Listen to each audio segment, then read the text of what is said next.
Hello बच्चों, चलिए प्रश्न को पढ़ते हैं।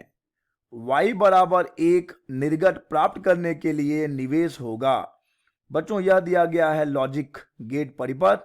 हमें बताना है कि अगर y 1 होना है तो a b c के मान क्या क्या होंगे।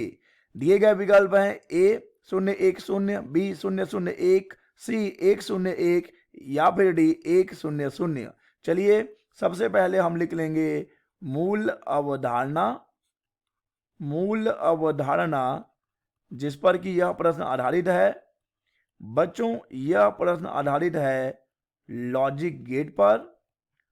और बच्चों यहां पर दो गेट हैं, एक है और गेट और एक है एंड गेट। तो चलिए इनके लिए हम बुलियन व्यंजक लिख लेंगे। और गेट के लिए बुलियन व्यंजक होता है a प्लस बी और एंड गेट के लिए बुलियन व्यंजक होता है a डॉट बी। चलिए बच्चों देखते हैं कि सही विकल्प कौन सा होगा। बच्चों अगर हम y की बात करें कि यहाँ पे y हमें क्या मिलेगा, तो बच्चों यहाँ पे हमें y मिलेगा a plus b dot c. देख लीजिए बच्चों, ये और गेट है। जब और गेट से हमें निर्गत मिलेगा तो ये मिलेगा a प्लस बी। और गेट का निर्गत हमें मिलेगा a प्लस बी मिलेगा। और c जब ये एंड गेट से गुजरेगा बच्चों, तो हम जानते हैं कि एंड गेट का जो निर्गत होता है, जो बुलियन व्यंजक होता है, वो a डॉट बी होता है। तो यहाँ पे हम a plus b dot c करेंगे। अतः y बराबर मिल रहा है बच्चों a plus b dot c. चलिए बच्चों यहाँ पर हम एक छठदा सांडी बना लें। यहाँ पर हमारे पास a b c और y बराबर a plus b dot c. हम सभी संभव मानों के लिए छठदा सांडी बनाएंगे। चलिए a मान लीजिए 0 है, b 0 है, c 0 है। तो बच्चों हमें क्या मिलेगा, हमें जो निर्गत मिलेगा 0 प्लस 0 हमें 0 ही मिलेगा। डॉट 0 करेंगे तो हमें 0 ही मिलेगा। और चलिए बच्चों यहाँ पर हम अगला जो है 1 0 0, तो बच्चों हमें निर्गत मिलेगा 0। अब हम करेंगे 0 1 0, तो बच्चों अभी भी हमें निर्गत मिलेगा 0।